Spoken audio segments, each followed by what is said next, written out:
Good morning, everyone. Our speaker today is Ron Simpson.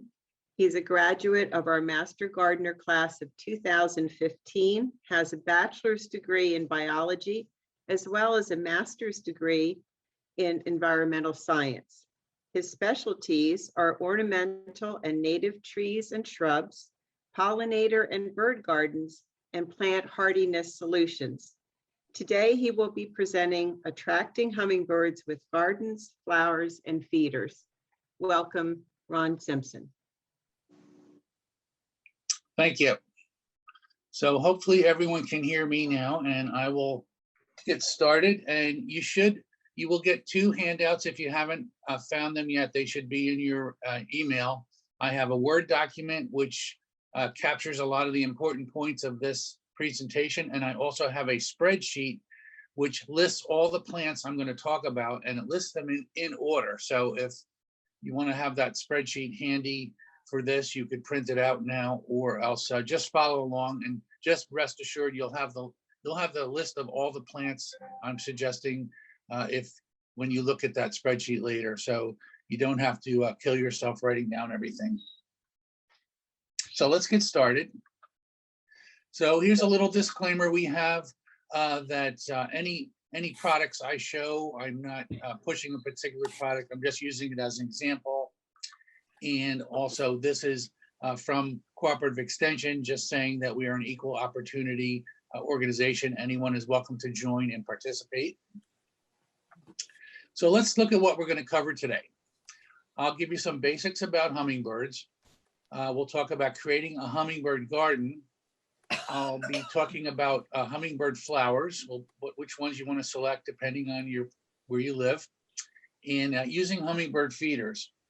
I wasn't sure about adding feeders to this because it's not really gardening, but I thought it would come up, so I want to make sure we're all on the same page there. And then we'll have Q&A at the end. And if I remember, I'll try to have a short Q&A at the end of each section. So if anybody has this in your backyard, you need to let us know, because this is pretty cool. This is really something you'd see out west where they just have more hummingbirds. So let's look at what we're going to cover in this section. What are hummingbirds? What hummingbird species do we have? We'll talk about the ruby-throated hummingbirds in Delaware and the hummingbird's life cycle, diet, and habitat. So we probably all know hummingbirds are our smallest birds. They're in the family Trochilidae, same family as the chimney swift. Hard to believe. Please make sure you're on mute. You would do that by touching the top of your screen and then hitting the mute button. They feed primarily on nectar and small insects. There are roughly 338 species. All live in the Western Hemisphere, meaning North and South America. They're concentrated in the warm and tropical areas, and most species are tropical and do not migrate. So if you made your way to Ecuador, for example, they probably have over 90 species. Whereas you get up here to the US or Canada, we have many fewer species. You get to Alaska, there's one species that goes all the way to Alaska, and there's one species that makes it to Eastern Canada. So what's special about hummingbirds? Well, they have extremely long tongues longer than the length of their beak by double. They have very tiny feet. They hardly ever use their feet. They even just to turn around, they'll usually just fly, go up in the air and turn around. As we know, they flap their wings very fast, up to and exceeding 60 times a second. We know that from photography. Hummingbirds can fly up, down, forward, backwards, and they can hover motionless. And most species have iridescent plumage. And I'm bringing this up because it has to do with how we identify them. So let's look here at some normal birds. So in the case of the cardinal, he's just got red pigment, and cardinals can jump around in any direction, but you still see that they're a red bird. And let's look at the indigo bunting on the right. He has his blue color. It functions like iridescence in that it's in the angle of the sun. You'll see the blue, but he's still blue whether he turns around and the sun is in the wrong position. Unless you have the sun right behind him, he's going to still appear blue. You you're going to be always sure you can figure out it's an indigo bunny. So most birds have relatively few iridescent feathers. They're meant to highlight specific spots on them. And these birds don't, the color doesn't change much depending on light or the viewing angle. So most birds we can, no matter how they hop around, they still look the same. It's different with hummingbirds though. Hummingbirds have a high degree of iridescence in their feathers. And what this means is the color changes in a hummingbird depending on where you are versus the sun versus the hummingbird. So when they turn their head, they can appear to change color, and this can confuse people. If you look at the hummingbird on the right there, that's an Anna's hummingbird from California, and that one just lifted his when he lifts his beak up and the light isn't hitting his throat correctly, all you see is a dark patch. But when the light hits it in a certain way, you see that his throat or gorget has beautiful colors. And this is an issue with hummingbirds. You'll hear people say, I saw a yellow one or a green one, and well, it's probably all the same bird. It just depends on how the light's hitting it. So just be aware, hummingbirds have that little complication. Depending on how we see them, they could appear to be different colors because their feathers are so iridescent. So here's the breeding ranges of some of the common U.S. hummingbirds. We're way in the east there. We only really have the ruby throat breeding in our area. As far as I know, none of the Western hummingbirds breed in the east at all. As far east as they come is Texas. And those other species there, the black chin Annas and rufus, are the other hummingbirds with big ranges in the U.S. And if you can ever make it to southeastern Arizona, that's where we have the most hummingbirds. We have 12 or 15 species there. I've been bird watching there a few times. It is really cool to see, a dozen different species of hummingbirds in a single week. And that's because it's right on the Mexican border. They can just fly right over the border. There's no impediment, and the habitat's right for that. So in Delaware, 99% plus of our hummingbirds are the regular ruby-throated hummingbird. And in late fall and winter, sometimes we have other species showing up as vagrants, and these would include those Western species, Rufus, Allen's, Black-chin, Annas, but they're just here as vagrants, meaning they're just sort of wandering around. They show up in the east, usually after our regular hummingbirds have left. So typically they'll show up in November, some weird time when our hummers are gone. I remember one year I had what looked like a Rufus or Allen's hummingbird in my backyard, and it was November 1st. And my last ruby throat had left October 15th. So they do tend to show up late. And occasionally a few hummingbirds will try to winter in Delaware or Cape May or a little too far north. Usually these are the vagrants. Sometimes they are even ruby throats. Nobody really knows what happens to them. Sometimes a bird watching group will provide food all winter for them in the form of sugar water. This may or may not help because they also need insects. So we really don't know what happens to these vagrants. Do they make it back to where they're supposed to be? Do they eventually migrate real fast, or do they just pass away and they're just extra parts of the population that don't make it? So here's our ruby-throated hummingbird male. This is the male of the hummingbird that we have here in Delaware. Notice he has a bright red throat. That throat is highly iridescent. He has sort of a black streak between the throat and his eye. It's like a black line there. And he's mostly green with a white throat and white belly. But most of his coloration, other than the white, is iridescent. So that can appear to change color depending on how he moves around. And here's a male hummingbird, shows you the forked tail a little better. The male has a forked tail like this. The female has more of a rounded tail. There are a few little white feathers on his tail, but you almost never see them, white tipped feathers. You almost never see them. Usually the male, you just say the tail is black. And look at this hummingbird. When he changes his position, his throat went from red to black. So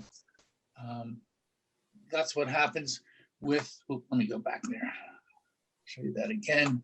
He's red, just turns his head because of the angle of the camera in this case and the light. And the hummingbird, he appears to have a black throat. We don't normally have a black-throated hummingbird here, so 99.9% of the time it's going to be a male ruby throat who just turned his head the wrong way. Now here's the female. Female has more of a rounded tail, as you can see on the one on the left. There is more prominent white spots on the tail, white tips. And this one on the left is showing you, her very long beak. And the beak is usually double the length of the bill. So they, the bill is pretty long already, and the beak, the tongue's even longer. And this is because they literally lap the nectar up. And what else could I tell you? So there's no red throat on this one. It's a white throat. It may have some little dots on it. And the belly color it's not necessarily a clean white on all these hummingbirds. Sometimes it's grayish. This could be that feathers are wearing, or the light. So they're not a very bright white usually, but sometimes they are. But it's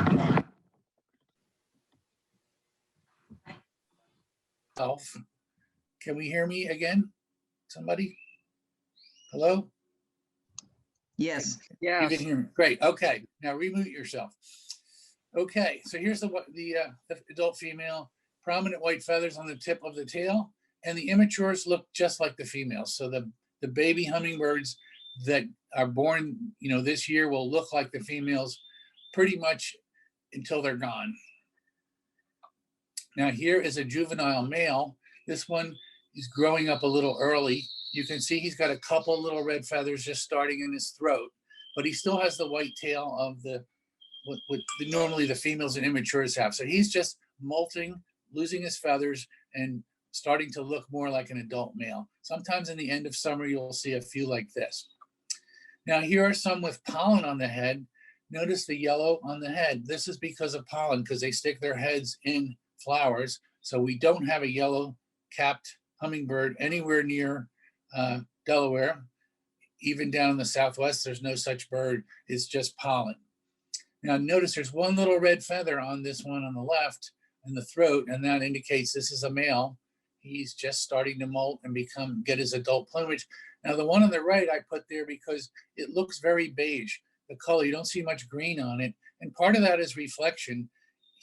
There's a brown background of that picture. It might be a screen that the photographer put up, but look, all the green is gone because it's reflecting that brown. So sometimes people will say, I saw a yellow hummingbird or a beige one or a green one or a bluish green one or a yellow green one. It's the same hummingbird. It's just the way the light is hitting it. Now let's look at their annual migration. Hummingbirds eat a diet composed entirely of flower nectar and tiny insects. So for that reason, in Delaware, they are migratory. We don't have flowers all winter, typically, at least flowers hummingbirds can feed from, and we don't have insects, thank goodness, all winter. So our hummingbirds typically arrive mid to late April and depart in early September to mid-October. Now, a few will come very early. There's a few that have been sighted in Delaware already, and a few will stay very late to mid-October or even later. But normally, I find in North Wilmington here, we see them around April 25th is a common date to see the first one. And they typically start leaving big time after Labor Day, but I've had one stay as late as October 15th here in my garden. So those of you in Lower Delaware, you might have them a little sooner, closer to April 15th. So they kind of come right about when our last frost typically happens. The last frost in Lower Delaware is typically about April 15th, maybe a little later up here in northern Delaware. And that's not surprising, consider they eat flower nectar and soft-bodied insects. The males tend to migrate early in both directions. So typically the first ones you see in the spring are males, and they don't tend to stick around either. They just stay for a few days and keep going. And by the time we get to late August, 90% of the hummingbirds are females and juveniles, so they all look like females. Though the latest hummingbird I ever had was October 15th, ruby throat I ever had was October 15th, and it was a male. So the rule doesn't follow all the time, but you'll find most of the males are gone by late August. They just start early on their migration. Ron, we have a question. All right. About on this slide, can you tell the difference from the male and female by their wings when they're in flight? Well, there's the only difference I would say in flight, of course, if you don't see the throat, that would be the key. If there's no dark throat, it's a female or juvenile. But the male ruby throat can actually make a humming noise with its wings.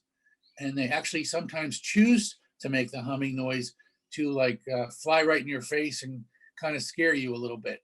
And they will intimidate other birds with that humming noise. I don't believe the females can make that noise with the wings. The males can choose to make a humming noise with their wing. But other than that, there's no easy way to tell unless you get a look at the throat.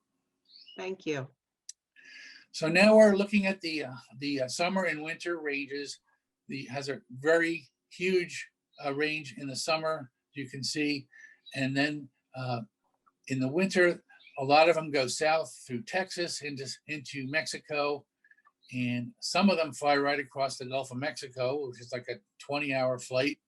And then some go from South Florida to Cuba, and then they go west into the Yucatan Peninsula of Mexico. So they know they take these routes because of banding. That we don't quite know how many go each direction, but it's thought that those arrows are sort of proportional to how most of them go. And note in South Florida, we have a population that is mostly just there for the winter. They don't breed all the way to the bottom of Florida typically. Let's see here. Let's look at their breeding and life cycle. So our hummingbirds here in Delaware nest mainly in May and June, kind of at the middle of May.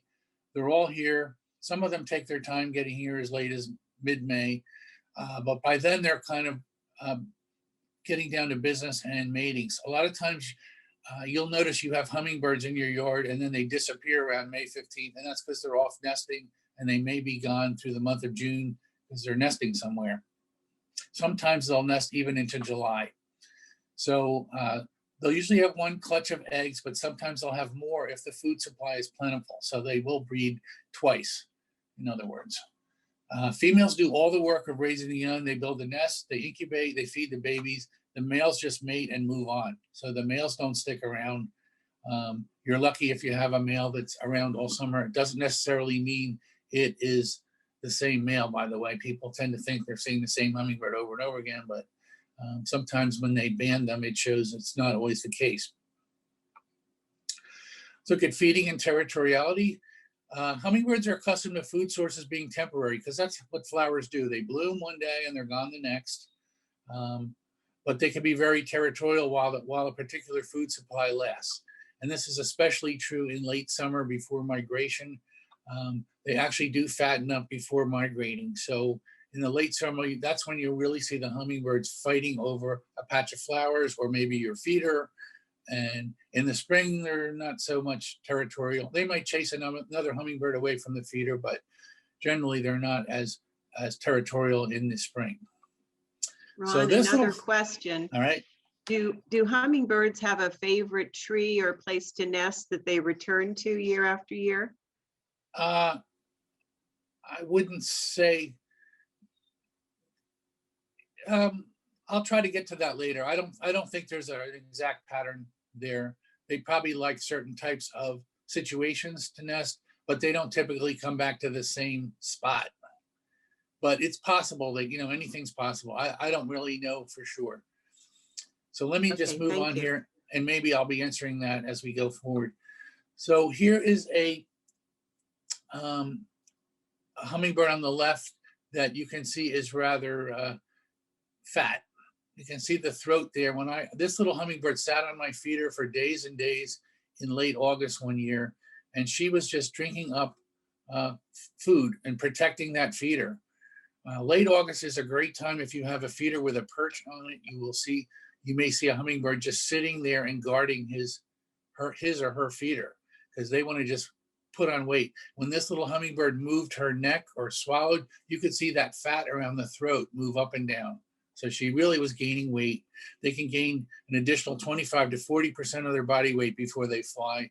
And of course, if you look on the right, there is quite a distance they're going, about 3,500 miles sometimes to their wintering home, in this case, Costa Rica from Quebec City. It's pretty, that's probably a more extreme migration, but they can do that. Their natural diet in nature, our hummingbirds feed on nectar from a variety of native wildflowers. Many of our native hummingbird flowers, I'm just calling that in quotes, or it's really not botanically a group of flowers, I'm just saying the ones that they eat from, grow in sunny habitats along waterways. Because if you remember, before people moved to North America, it was one big forest, pretty much. And let me get rid of this person here. Got rid of them. Okay, it was more or less one big forest, and the open areas where you get a lot of light were along streams. So a lot of our hummingbird flowers seem to have evolved to grow along waterways, and for that reason, some people think hummingbirds like to be near water.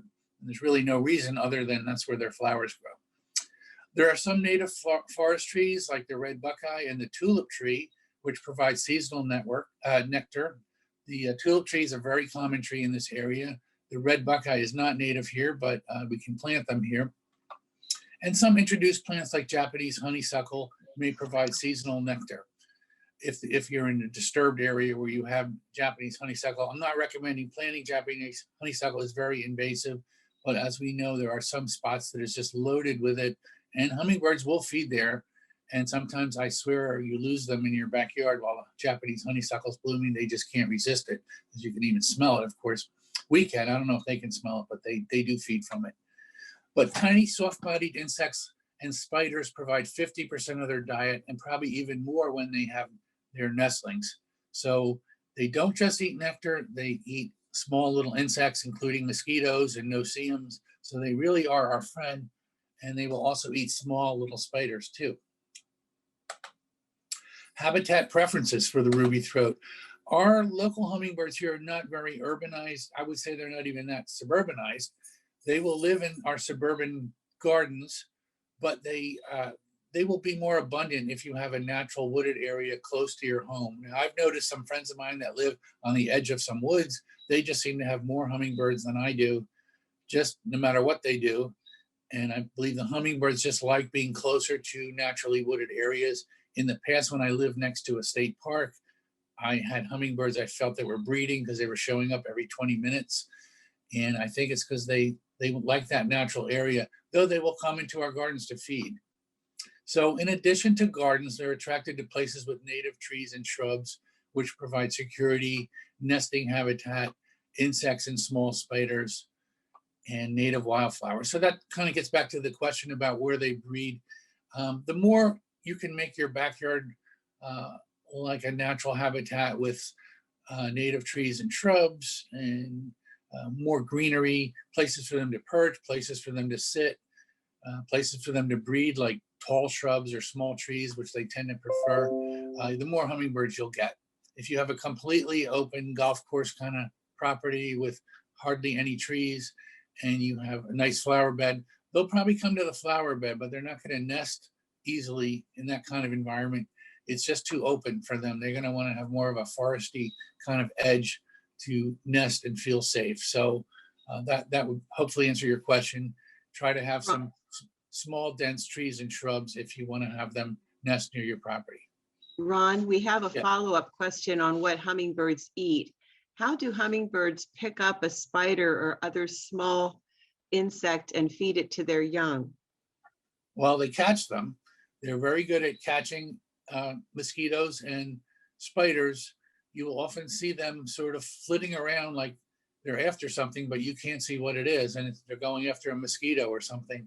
So they will fill their mouth with these little bugs, and then they will just put their beak inside their baby's beak and just dump all those insects in there. So that's what they do.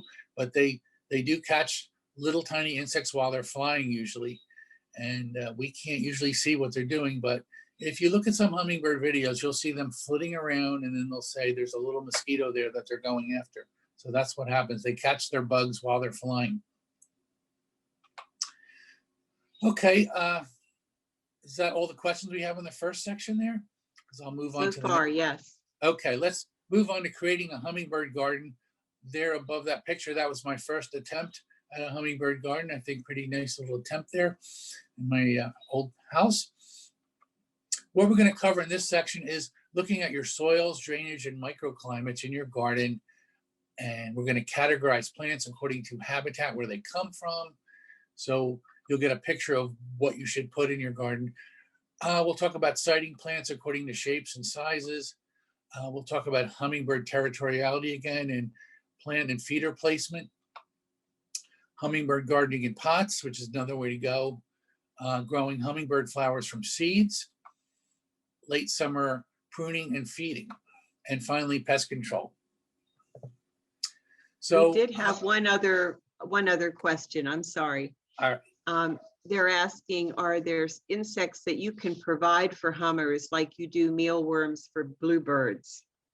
Some people will put out old pieces of fruit, like a banana or something sweet like a mango, put it out in the sun, out in the garden, and you'll get fruit flies. And that may attract some hummingbirds. But, of course, you don't want to attract mosquitoes with pots full of water around your property. But that's the only thing I would think would be the fruit flies, because they're not going to bother people, and you could put the fruit far away from your house. But other than that, just having a lot of plants and shrubs on your property, native plants, are going to bring in the kind of insects that the hummingbirds are looking for. So, we don't like insects biting us, so we don't want to attract too many insects. But just by having a good cover of shrubs and trees and other flowers, you'll bring in insects that the hummingbirds will like. We're going to cover more of this later, so let's just stay.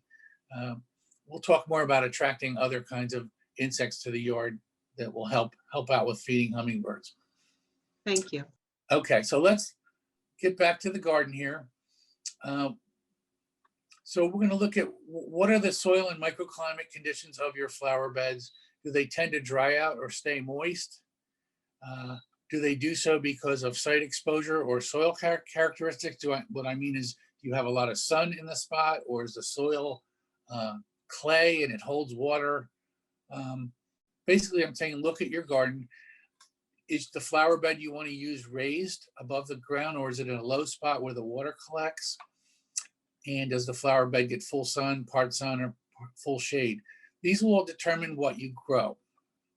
So in doing this workshop years ago, I took my own property and I made this little chart. And when I moved into my house, I didn't have many trees in the front yard, which faces more or less south. And I noticed, boy, everything I plant in the front really needs a lot of water. And I have this overhang from my roof. It's even drier under there. And I have these pots in my driveway. Boy, I have to water those all the time. Then in the back and the sides of my house, it's a lot cooler and more moist. On the north side of the house, there was more trees. I don't need to water as much. So what I'm suggesting is, if you could figure out how your property is, it might affect which plants you pick and which plants you plant where.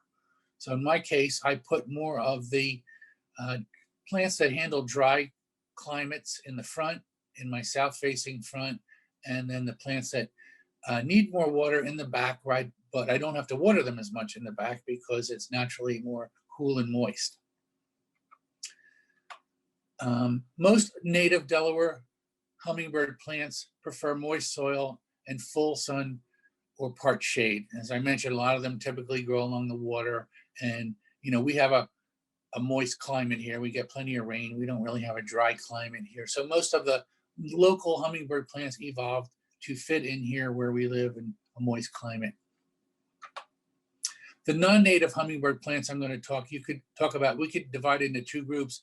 Moist habitat plants for low areas and rich soils. These would be from our tropics and subtropics, basically our annual flowers that we plant. But these are the ones that come from places that have normal rainfall like we have. And then also dry habitat plants for raised beds and well-drained soils. These come mostly from Mexico and the Southwest. You can grow these plants here. It's trickier to get them to overwinter, but you can grow them here, certainly in the summer, as annual. And they're showing up in the nurseries now. So I wanted to point them out so you know what I'm talking about. Now let's talk about siting plants. So when you want to make a bed for hummingbirds, you want to follow the normal practice. Put the taller plants in back, the shorter plants closer to the front. This will hummingbirds will like this. They love to feed from the taller plants because they feel safe. They will often not want to come down low and feed.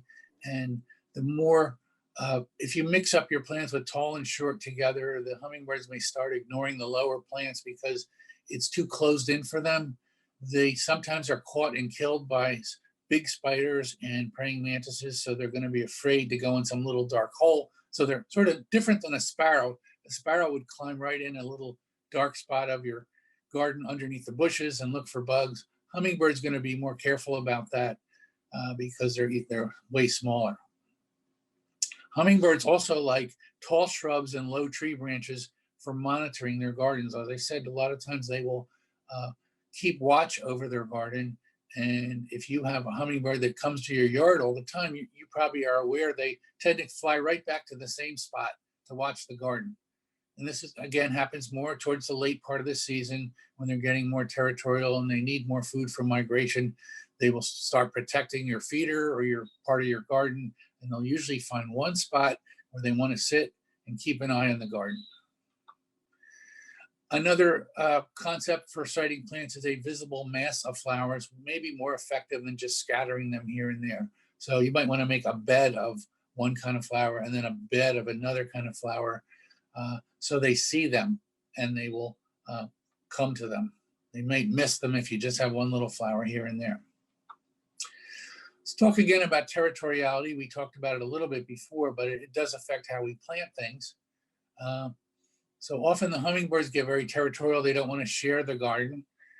It's a good practice to have several flower beds on different sides of your house that are visually separated. So you can have a hummingbird feeding peacefully on the front of your house while you have another hummingbird in the back.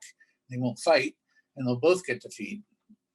And the same thing is true of feeders. We'll talk about feeders later, but if you have more than one feeder, it's a good idea to have them on different sides of the house so they don't fight with each other. And again, territoriality can reach a peak in late summer before migration. So I tend to have 2 or 3 feeders going and I have them on different sides of the house so they can't be seen by the other hummingbirds. And I have flowers on all sides of my house. So a lot of times when a hummingbird is chased away from flowers or feeders by another hummingbird, they just fly right over my house to the other side and they can eat in peace over there. So they get to know your yard very well. Hummingbird gardening in pots. You can also plant a hummingbird garden in large pots if you don't have a big garden area. And the advantage of pots is you can move them around in summer. You can bring them indoors or in the garage in winter to save some less hardy plants. You know, when I go on vacation this summer, so I don't have to worry about getting someone to water my plants, I'll just roll some of them into the shade for the week I'm away, and then they don't dry out. And pots are sometimes optimal for dry habitat plants that need really good drainage. And, you know, we just get too much rain for them to grow here. But if you put them in a pot with, you know, sandy soil or something that drains well, they will stay dry enough. And sometimes when you get a plant from mail order, you get this little teeny nothing that doesn't look like it's going to make it. Sometimes I grow them a whole season in a pot before I put them in the ground, just so they're larger and have better roots. So it's an option. If you get some little teeny squeaker plant and you're afraid to put it in the garden, you can try growing in a pot for a year. And then if it goes dormant in the winter, just put that pot in the garage or something where it's cool and dry for a few months.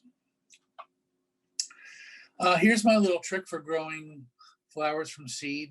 A lot of you struggle with flowers on your windowsill and you plant them too early. A lot of people will plant in February and March.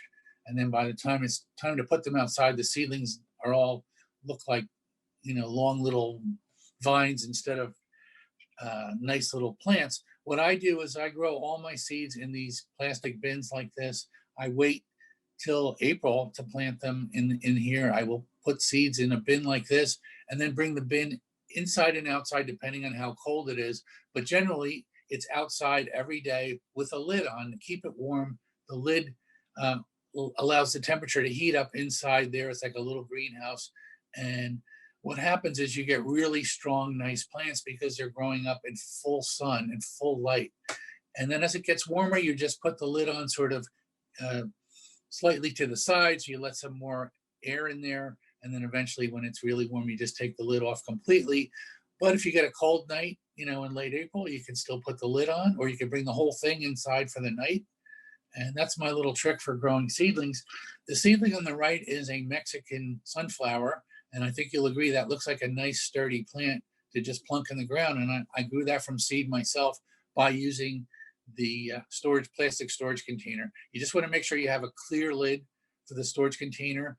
If the lid breaks or something, what I'm using up there in the picture on the left is a basement window cover, which is too big for the container, but I can just put it right over there and it does the same thing. You could also use an old storm window. So whatever you need, and just remember to vent it if it's getting too hot in there. But you can have a, you know, a situation where you've got, you know, 80 degrees in there for your seedlings, even though it's, you know, 60 degrees outside and your plant would never grow. And Mexican sunflowers in particular are something that like warm temperatures to grow. They're just not going to do anything in April. They'll just sit there and rot. They need heat to grow. So that's my little trick. This probably would work good for tomatoes too, because they like heat in order to grow. Late summer pruning and feeding. A lot of times by late summer, our flowers are kind of beat up. They've been flowering all summer and they could use a little pruning. And this kind of late season pruning is going to work best with non-native annuals and tropical plants. Our annual flowers from around here, they pretty much are very seasonal. They're not going to respond well to late summer pruning. Just leave them alone. They're done blooming. But some of the annual plants that I got to close my door here because that little dog is driving me crazy. Hold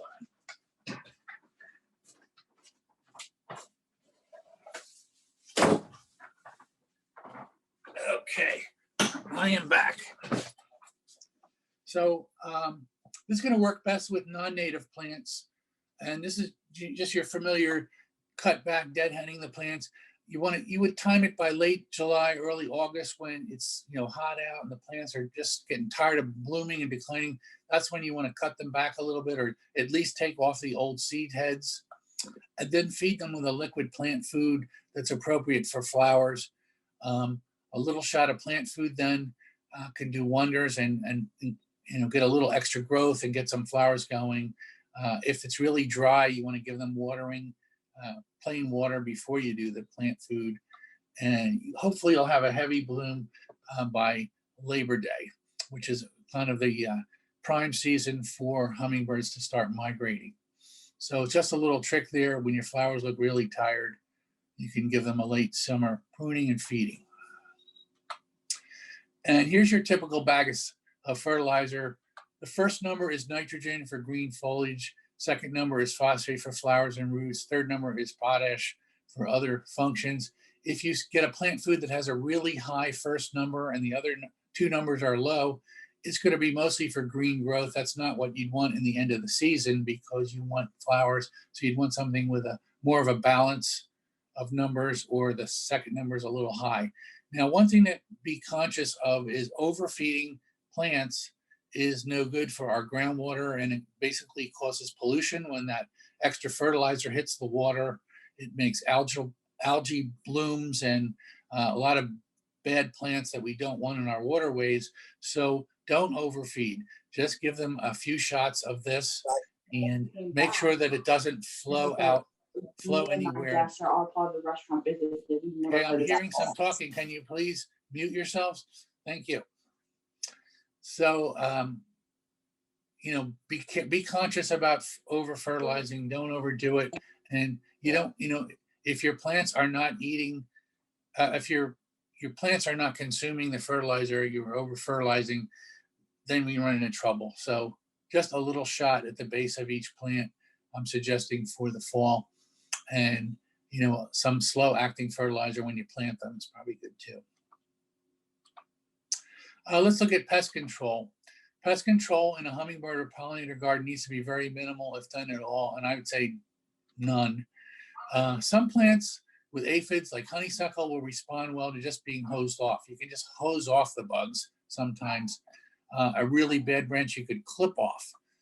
But many pest issues will resolve themselves. I had a really bad problem with aphids on a honeysuckle plant, and I just got tired of dealing with it. Well, guess who came to the rescue but the evil English sparrow? The house sparrow came and learned how to eat those aphids. Now they keep my honeysuckle plant clean of aphids. So aphids are food for other animals. So in this case, the pest issue resolved itself. You could also use something like insecticidal soap and neem oil, which you would use in houseplants. It's safe, but it's only going to work if sprayed directly on live pests. It doesn't have any sort of protective characteristic. It just works on pests that are alive. And avoid the neonicotinoid pesticides. These kill bees. So these are a lot of your systemic pesticides. If you're not sure, ask somebody before you buy. And really, the most effective pesticides tend to be these systemic ones, and these kill bees, so you really don't want to use them. You just have to learn to tolerate insects in your garden if you're going to do pollinators or hummingbirds or butterflies. You can call Cooperative Extension to get some advice on pest control, but remember to tell them it's a pollinator garden, and they will probably tell you not to put anything in, which is the correct answer. So again, yes. We have a question regarding the fertilizer of your pollinator garden. Should you use fertilizer sticks because they release slowly, or should you fertilize in the spring? Is there a preferred time? When I plant my flowers, if I'm planting annual flowers, I usually take a pinch of fertilizer and put it in the hole with them. I use something called Osmocote. It's a little granular fertilizer that it dissolves slowly, so it will feed them all season. I might give them a shot of something like a Miracle Grow just to get started, but I don't feed them continuously every 2 weeks all season like that. I don't really know about those sticks. I think they could work, but they also could be too strong. You have to be careful how you use them. Okay. And how about peppermint and catnip? Do those deter hummingbirds because they're used to deter mosquitoes? No, I don't think they just deter hummingbirds, because a lot of hummingbirds' favorite flowers are in the mint family. So they ignore those. They will actually feed from the mint flowers. Thank you. Yep. All right. Okay. Any other questions about the garden itself? And we'll move on to flowers. Now, above there is a rare, good picture I got, sort of. I'm not the best photographer, but I took that one in my own backyard. So what we're going to cover in this section is the color and the shape of hummingbird flowers. We'll compare nectar output and sugar concentration among flowers. We'll start looking at the native Delaware hummingbird flowers, the non-native hummingbird flowers from tropical moist habitats, and then dry habitats. And then we'll look at flowers for other pollinators, which may help draw the bees and the wasps away from your hummingbird flowers and feeders. So it's believed that hummingbirds see and are attracted to red. I think that's pretty well known, that they will come and check out anything that's red. And most of the flowers that evolved for hummingbirds are red with a tube-shaped corolla, and the corolla is fused petals, whether they're actually physically attached or they just grow right next to each other. They form like a tube, and this sort of keeps out other pollinators and makes them special for the hummingbird's long beak. Supposedly insects see yellow but not red, so they will be more attracted to yellow, and they will supposedly ignore the red, but it doesn't quite work that way. Some favorite hummingbird flowers are not red, and bees can find and learn to feed from red flowers. So if you don't have enough other flowers for the bees, they will start hitting your red flowers for your hummingbirds, sometimes to the point of deterring the hummingbirds. So it's good to have other kind of flowers for the bees as well. But bees can tell by the scent. They're going to smell the sweetness in these hummingbird flowers. So if they're red, they're going to go to them. And if they can't get down there where the long corolla is, they will literally literally bite the side of the corolla and go in from the side. I've seen it happen. Bumblebees are really smart. And they figure out how to do that right away. So I suggest planting a variety of flowers for all pollinators, not just hummingbirds. Nectar volume versus sugar concentration. Flowers actually do vary in the volume of nectar and the concentration of sugar they produce. Hummingbirds quickly figure out which are the best nectar source based on volume and concentration, and they'll hit those flowers that have the most nectar, either the sweetest or the most volume or both, more than other flowers. But they will feed on less favorable flowers when necessary. So that's why some of the old books will say, well, our cabin in Maine, hummingbirds go crazy over impatiens. But flowers like impatiens really are low on the scale for hummingbirds. When there are better things around, they will ignore them and go for the better flowers. There's also seems to be a factor in regional preferences, maybe familiarity with flowers, maybe it's flavor. But when I've tried to plant some flowers they typically feed from on the West Coast, they sometimes ignore them here. Sometimes they love them, sometimes they ignore them. Here's a little chart somebody made. This person, Nancy Newfield, she runs a hummingbird banding station in Louisiana. She actually tested flowers for how much the volume of nectar they produce and the sweetness level. And she unfortunately didn't test a ton of flowers that are not favored by hummingbirds, but you can see the petunia over there on the left side. It does produce a lot of nectar, but it's not very sweet. And that's probably why hummingbirds typically don't go to petunias. But in the upper right corner, some of those salvias that I'm going to talk about are real favorites of hummingbirds, and that's not a surprise. It has a high volume of nectar and a high sweetness level. So we'll be talking about most of these plants, so don't worry about that. But it's I just put this there just for an example that the hummingbirds zero right in on the flowers that have the most sugar that's available. Ron, there's a question about whether or not you till your garden as you're putting in these annuals because it might destroy insect beds. How do you add your organic material or new dirt when necessary? When I plant, I just dig a little hole, just a little bit bigger than the flower. And if I have some good soil or compost, I might throw a handful in the hole, a little pinch of that fertilizer, and put the plant in. I don't usually dig up the whole bed. I just dig up the spot for the individual flower or plant. So I try to leave the bed intact. But I will say over the years, when I first moved in, I had really lousy soil. I had the horrible clay we have in North Delaware. I did till gardens up then and put a lot of good soil in and compost. And I think my garden is better for that. But now that it's all established, I just dig little holes. Okay, thank you. Yeah. So let's move on to our native Delaware flowers. The native Delaware flowers are easy to grow and very attractive attractive for hummingbirds. They will, if you grow several of these, you'll almost certainly have hummingbirds in your yard.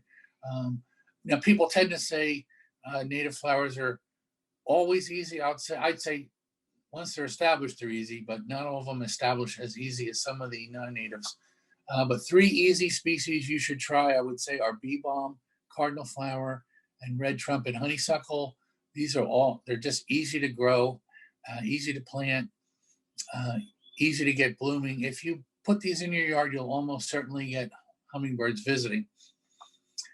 There's also red trumpet vine, which is not the same as red trumpet honeysuckle. This is also very effective, but it gets very big. And I would say be careful of this one.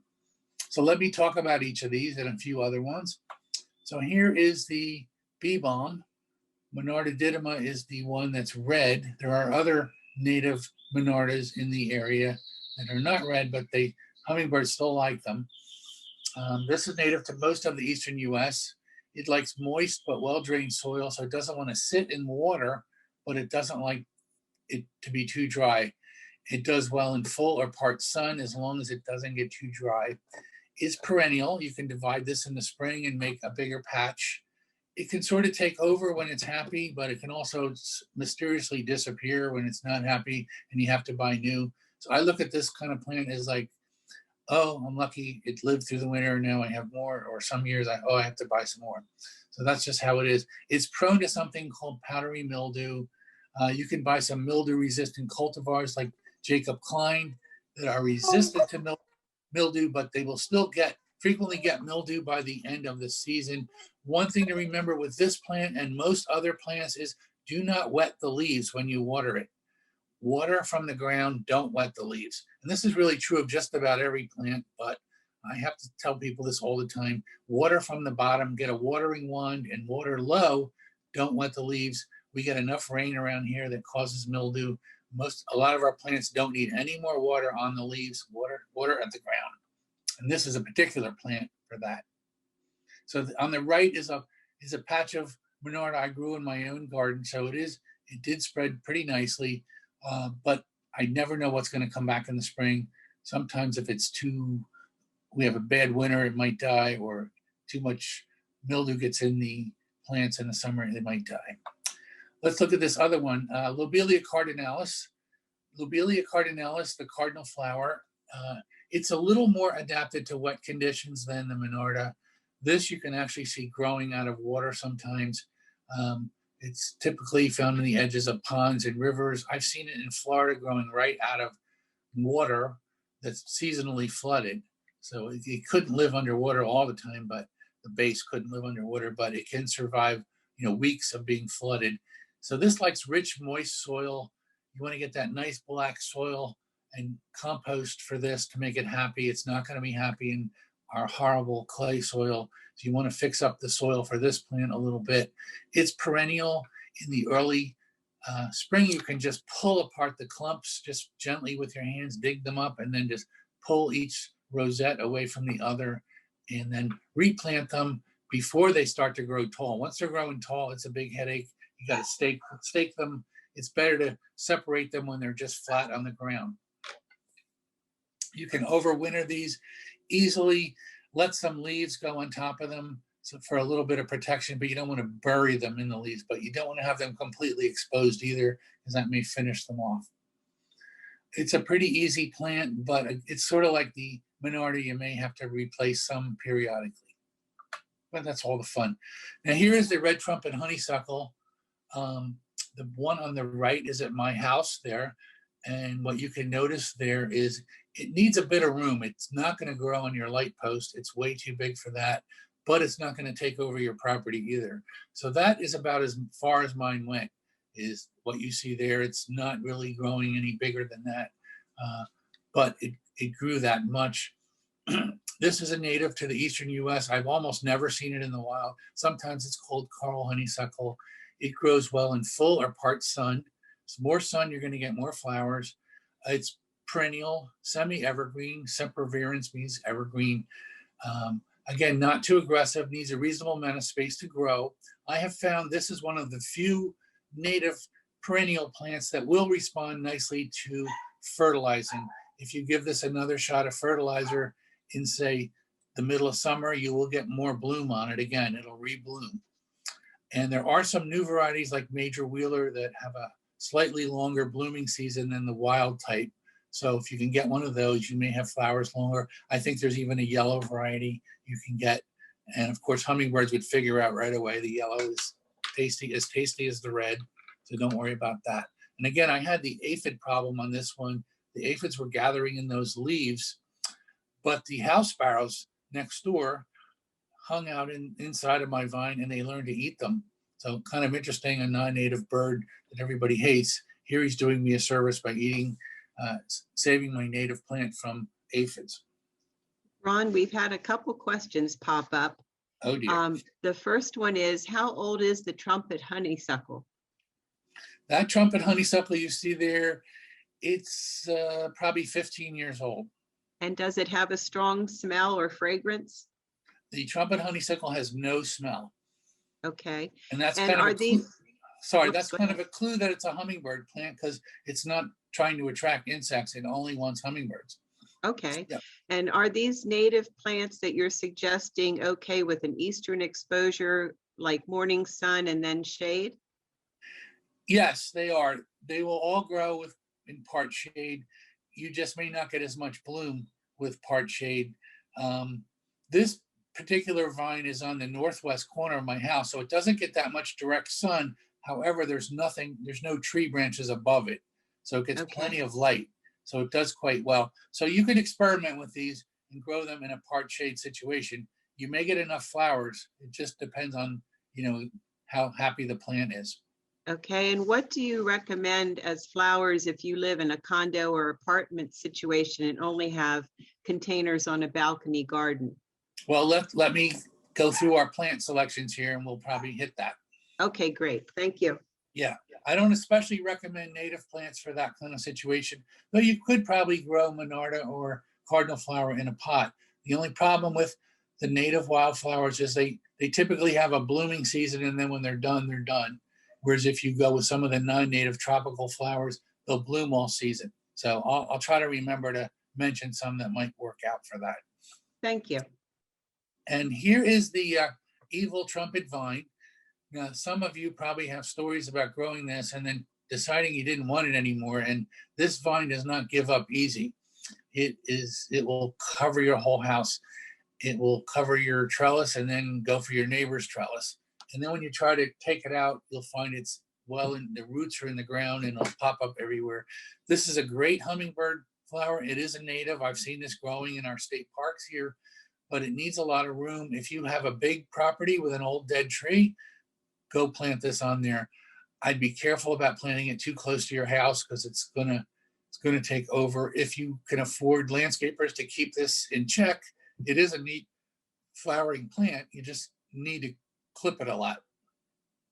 So I've seen this covering a whole telephone pole and was hummingbirds galore, but Delmarva didn't like that and they came and took it away.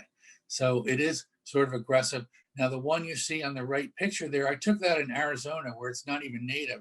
And even there, it became a big mass, completely covering a little patio building or something. There are some new varieties of the trumpet vine that are hybrids, I think, with the Asian species. And some of these are supposedly dwarf. I have no experience with these. They're supposed to say, some of them are supposed to say as small as 4 to 6 feet long, come in multiple colors, yellow and orange as well. Give these, if somebody has any of these and has any comments, let me know. I've been a little afraid to try any of these after my past experience, but maybe this is the answer. I don't know. If you want a trumpet vine near the house, I don't know. I wouldn't. I'm suspicious. I'm thinking it's more like 40 to 60 feet. Here is another native flower. It's not native to Delaware, actually, but it's native to nearby. So I'm going to lump it in with our native plants. Spigelia marylandica, Indian pink. It's funny, it has the name Marylandica on it, but I think it doesn't even live in Maryland. But this likes well-drained soil in sun or part sun. This one does pretty well in part shade, as long as the lighting is bright. The flowers on the right there, I took at Mount Cuba, where it's kind of a woodsy garden. These tolerate some drought once they're established. I had a little trouble with these at first, but now I'm finding that they sell bigger plants now, which seem to be sturdier. So I bought these bigger plants at Gateway Nursery that were like a gallon size or 2 gallon size, and they all lived. And they flowered not only when I planted them in May, but they flowered right until July and some even into August. So it is a really nice hummingbird plant, not too common. You will pay a little extra for this kind of flower because it's a native and probably a little trickier for them to propagate. But I would say now they're selling bigger plants that are sturdier, they'll have more luck with. And actually, I should admit, even the little tiny plant I bought once and thought I killed came back last year. Somehow, I don't know what it was doing for a year, but it showed up again. So they're not as hard as I thought. And hummingbirds do like these. You go to Mount Cuba, you will see hummingbirds feeding from them, and they have tons of these. Go in June, that's when you really see them. And here's another native. A lot of people, you may see this plant, but very few people have it in their yard. It's called jewelweed. I think the other name for it is touch-me-not. It is an impatiens family plant. It is a native, and you will see them as they look in the left in early spring, and that's the time to transplant them. If you have a friend that has a little bit of woods on their property and you see some of these in a damp spot, you can transplant these at this size when they're about 2 to 3 inches high. Plant them in your garden. You will have to give them plenty of water. They typically grow on the edges of marshes or low spots where the water gathers, but it is a good hummingbird plant, and it gets about 2 to 3 feet high. So it's not an especially gorgeous plant, but if you could have a patch of these, it gives hummingbirds flowers sort of in the middle of summer when not a lot of other things are blooming. So this is jewelweed. If you have a creek nearby, you might see a little patch of these. They're not a protected wildflower. I mean, I wouldn't go steal the whole batch of them, but if you want to take a couple, you might be able to dig a few out. But if you know anybody that has some, they certainly have little jewelweed seedlings coming up. I always give mine away when I have extras. So you'll typically get some.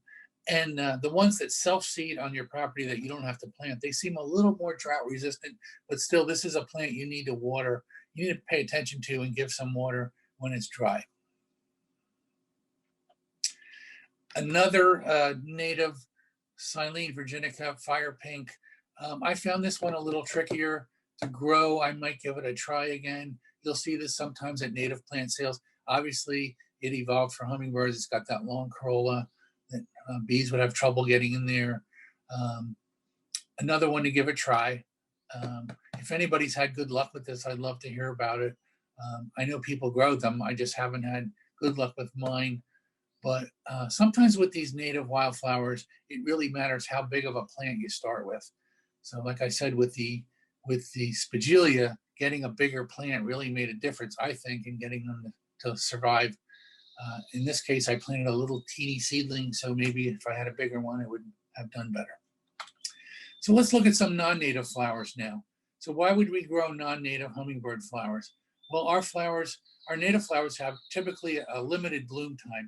If you're very careful, you can have a continuous bloom with natives, but often if you're not as careful as you need to be, you'll have a gap where there's no flowers in the year. That's where non-natives can help out. So they lengthen the season. And most of our non-natives are tropical flowers, so they're just programmed to bloom continuously. So they'll just bloom all season. You don't have to worry about a short bloom season. Some southwestern flowers can adapt here as long as we keep them dry enough.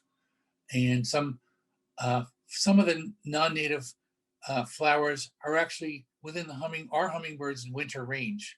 So they're familiar with them, even though they don't grow around here, they know them.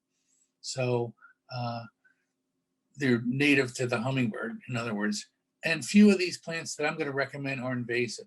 So these are the kind of flowers you might want to consider for a pot-only situation, or someone, on a balcony where you want to have flowers that will bloom longer, and they're going to be less temperamental than the natives. So again, here's the summer and winter range of the hummingbirds. We saw this map before. I just wanted to point out that in their migration, they pass through some drier parts of Mexico. So these hummingbirds are familiar with some of these dry habitat plants. And then of course, in the winter, they're in the tropics. So they know some of these same plants from the tropics. So we're actually, when these plants are not native for us, for the hummingbird, they know them because they're there where they spend the winter. So let's look at the moist habitat non-natives. So these grow under our normal conditions. Please mute whoever's doing that. And these will adapt to our normal Delaware soils and rainfall. They like growing here. They just don't like winter. So they will like full sun, but they often do well in part sun. Most of these come from the New World tropics and subtropics. Of course, hummingbirds only live in the New World, which is North and South America. So there aren't really that many flowers from Africa and Asia that hummingbirds like because they didn't evolve for them there. Most of these will die in the winter as annuals. There's a few like Salvia grantica, the black and blue salvia, which you can overwinter if you plant it in well-drained soil and a warm microclimate. Sometimes you just by covering the crown area with mulch, or some people even cover the crown of these plants, after they cut them down in the fall, they'll put a plastic bag of leaves on top and then a brick on top of the plastic bag, and that will protect the crown of the plant, and the plastic bag will keep it from getting too wet underneath. It'll keep them sort of dry so they don't die. A lot of what kills our less hardy plants here in the East is cold and wet. Cold and wet together finishes off a lot of plants. If we had cold and dry, some things would live. And then you want to remove that mulch or the leaf bag covering in the spring, and hopefully you'll have some Salvia garantica come up again. So this is a plant, you might hear a lot of people are having it come back. I think as you get into southern Delaware, they may not have to do anything to get them to come back. But here in North Wilmington, I've had as many as 100% of them come back when I carefully covered the crown. However, they come back kind of late. Sometimes you give up and buy new, and then you already have them coming up. Some moist habitat plant families would be the salvias again. There's 1,000 species. Most of these are native to Central and South America. The ones from the Mediterranean and Asia are going to be less effective for hummingbirds because they didn't evolve for them. Kufias, the little cigarette plant, I'll show you what those look like. These are native to the Americas. These are hummingbird favorites, and cannas. Most of us know cannas, but not all of them are equally good for hummingbirds. So here is a popular little salvia, Salvia coccinea. Now, when you go to the nursery, you might see this sold as hummingbird red or lady in red, lady in white. Those are the cultivar names of some of these. Salvia coccinea is native to the southeastern US, including Texas, so it's on the migration route. It's just not native up here. It does well in full or part sun. And if you keep pinching off the dead flowers, it will bloom all year. So this might be a good one to try in a balcony situation because it is a hummingbird plant for sure, and it will grow all season and it will flower all season if you keep up with pinching off the dead flowers. Once these flower stalks are dead, pinch it and it'll grow another one. And this stays rather small too. It'll get about 2 feet tall at most. So this is definitely a nice smaller hummingbird plant. One reason I like this plant too is because in the early spring, sometimes you can buy a whole tray of these.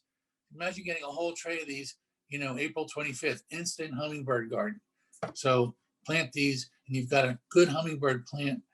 You just have to remember to pinch those dead flowers off. And they seem to have developed these so they first, when they're young, they have one flower stalk, and then that will finish, and then you got to pinch it off. It'll take a few weeks for more flower stalks to come, and then it will just be one after the other. So it's a pretty nice little flower, especially for something small. Occasionally I get rebloom of these. I'll see some volunteers pop up in my garden, which of course they're always welcome because it is a good hummingbird plant.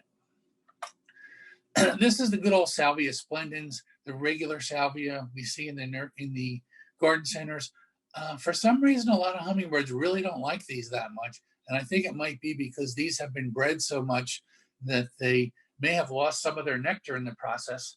They're just for show. And if you look at the one in the picture in the left there, you'll see there's sort of a hose and hose view of that flower. Only when you see that second little corolla pop out is there nectar in there for a hummingbird. When that's not there and it's just the short corolla, it's done. That flower is done. So they don't have quite as many usable flowers as it appears. They are nice in that they have a red color that may attract hummingbirds. I don't put them in my top tier anymore of hummingbird flowers though. But if you want to have a patch of these just to get your hummingbirds coming in the garden, it wouldn't hurt. And there are some large growing varieties of this that get 4 to 5 feet high. One of them is Van Hootii. Those seem to attract the hummingbirds more than these little ones. And I think these little ones were developed to stay small. And in that process, perhaps they lost the nectar. Maybe ones like the Van Hootii are actually closer to the original wild plant. In the tropics, this plant will grow all year and flower, grow into a pretty big plant. So it's not really an annual in South America. It just is here. Now here are some really top hummingbird plants that you'll find in the garden centers. Really any kind of salvia that looks like a wild one will have more nectar probably than these really cultivated ones. Black and blue and black and bloom are similar, Salvia granticas. They both get rather large, though. You should be aware that any of these flowers on this page here will get big. You want to leave lots of room between these. I mean, in a tightly packed situation, these can get, 5, 6 feet high and almost as wide by the end of the season. So these are not flowers you plant 12 inches apart. You want to plant these, 2 to 3 feet apart, and you may have to put like a tomato cage for them to grow on so they don't blow over and when we have our wonderful windstorms in the summer. So actually I've been growing mine in tomato supports, those little cages. I just plant the plant, put the cage around it, and then just let them grow, and they sort of manage that way. Black and blue's a little closer to the ground. Black and bloom's a little taller. Amistad is a great variety. The X in the Latin name there means that it is a hybrid. I think it has Grantica in it. That's a really good one. I've seen a lot of these for sale lately. Amistad, just remember, lots of room. It needs mulberry jam. I don't see as often, but it's another good one. And then we have Wendy's Wish over there. That one was actually a hybrid developed in Australia where they don't have hummingbirds. Kind of sad. How could you live without hummingbirds? But that one's developed in Australia just for the look. So it is an attractive plant. And there is a red version called Ember's Wish. Now, I'm not saying only buy these ones, but if you find any of these, they're good. And there are other good ones like these. Now, these are all listed in the spreadsheet that I gave you. So if you look at your spreadsheet, you'll have those in there. And I think I put a warning in there that they get kind of big. I remember I gave these to somebody and I forgot to tell them don't plant them a foot apart. And well, she moved them. Now here's another great hummingbird plant, Kufia. And this is a hybrid Kufia called David Verity. This is pretty hard to find for sale locally, but you can find it mail order. It's a hybrid between two Kufias, and it's larger than either parent species. It has larger flowers. Hummingbirds love this one. Once it gets blooming, it blooms all summer. This is another good plant for a balcony kind of situation because it doesn't get that big and it blooms all summer. And this one you don't have to deadhead, it just blooms. So it's a great hummingbird plant. Gets 2 to 3 feet tall and wide. There is a smaller version of it called the Vermillionaire, which is commonly sold in the nurseries around here. Vermillionaire seems to be probably the same cross, but it stays a little smaller. It stays small enough to grow in a hanging basket like that, a decent sized hanging basket.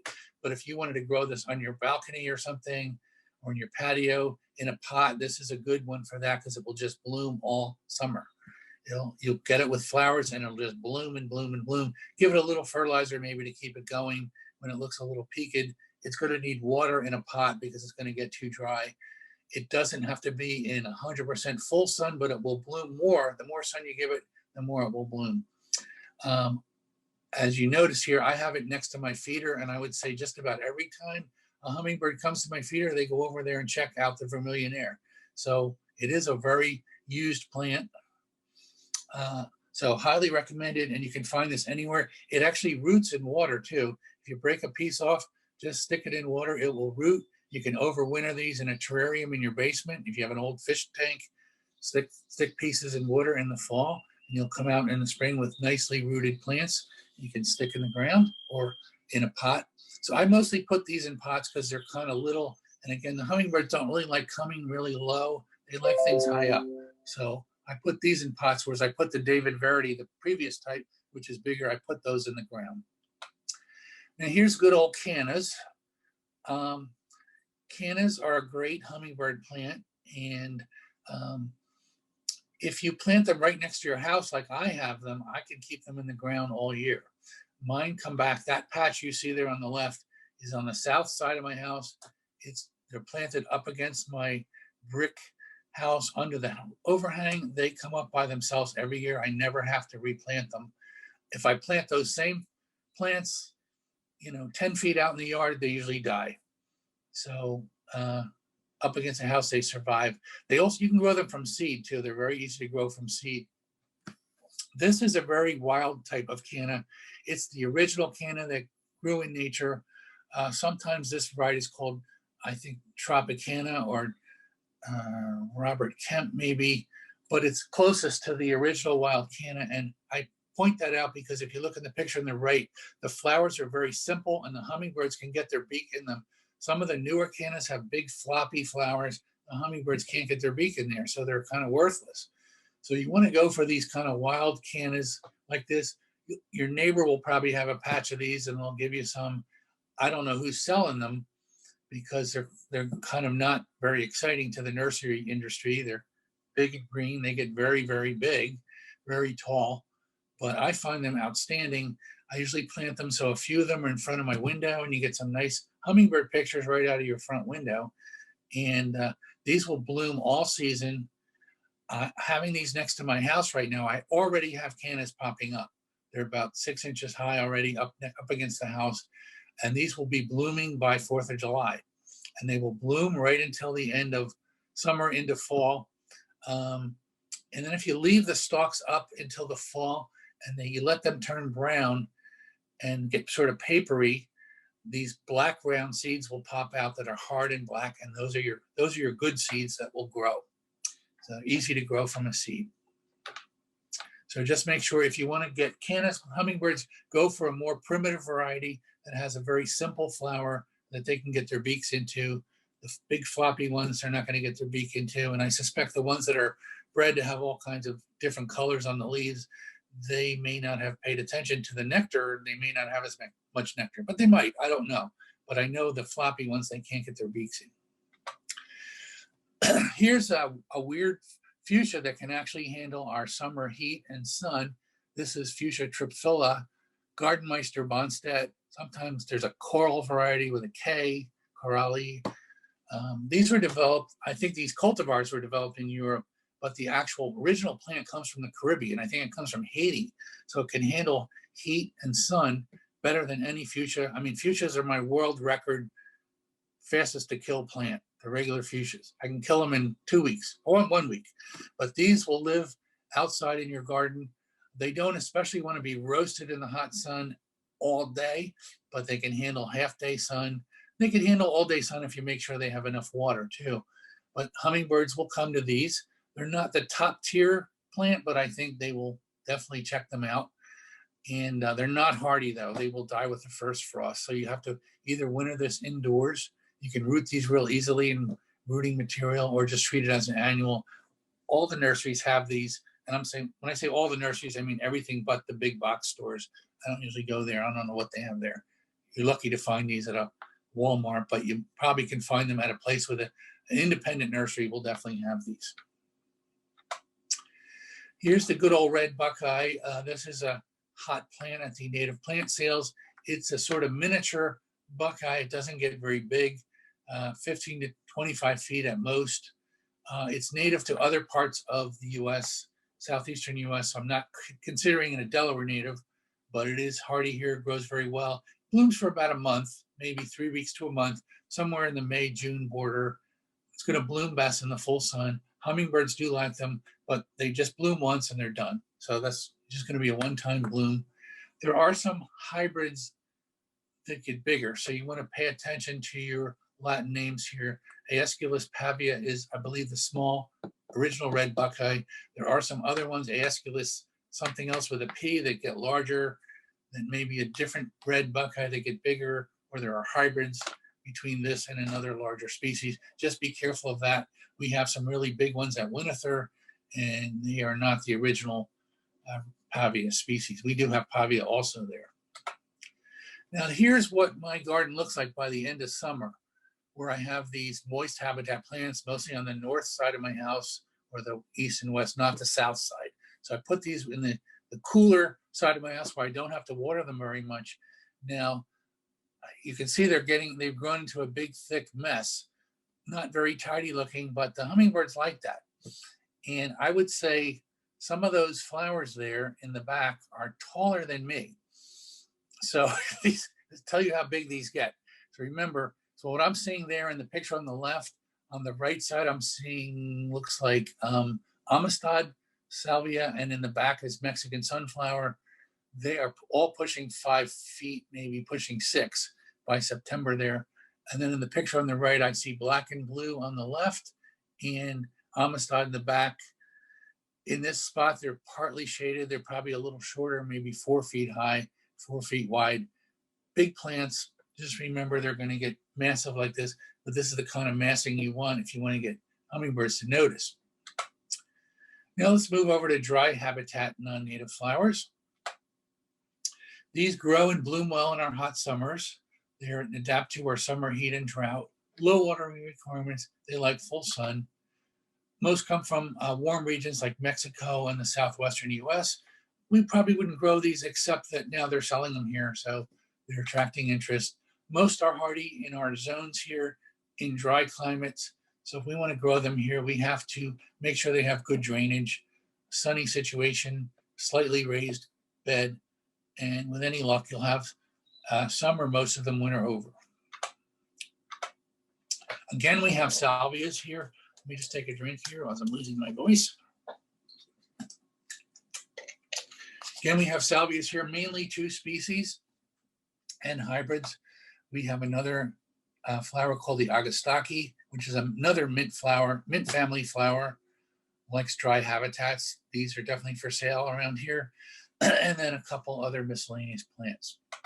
So let's look at our culture for these. They like full sun, well-drained soil. They will all grow here well if you grow them as an annual. If you want them as a perennial, you want to have a slightly raised flower bed, no low spots. Put some extra sand or gravel into the soil. A sunny, sheltered microclimate helps south side of your house, and you can get these to overwinter. And most of these also work out well in a large pot. And some will even overwinter in these pots. Sometimes you can bring the pot in your garage. On mild winters, some of these will overwinter outside in the pot. I have a lot of them overwintering this spring now. They're coming back in a pot that was left outside all winter. These are what some of these look like. There are many, many types of these. These are just some that I know. The Furman's Red there in the upper left, that's at my house, and these have overwintered for years, and they grow very fast once it warms up, and they will just bloom all summer. So it's a nice continuous blooming plant. These will respond to a little extra fertilizer to get them to rebloom. You can deadhead these, you'll get more rebloom. Pink Preference below that is supposedly the hardiest of these. I killed mine, so I don't know about that. Hot Lips you see for sale every now and then. It's got a white and red flower. Maraschino is another good one. I've had that over winter. Maraschino gets quite large, whereas Furman's Red stays fairly small.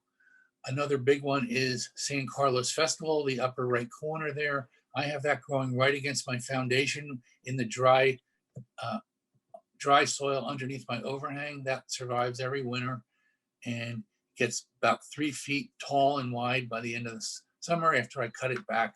Ultraviolet is a purple form. Some people have good luck with. I haven't had a ton of luck with it, but it's out there. Here are some Agostakis. Some of these you'll see for sale here. Some of them you got to order from some Western catalogs like High Country Gardens, which I gave you the website for. These do great in pots. They're a little trickier to overwinter. What I find is I can grow them in big pots, and then after the frost kills the top, I put the whole pot in my garage, which is cool and dark for the winter, and they just rest. Bring them out again in April 1st or March 15th or something, and they'll grow again.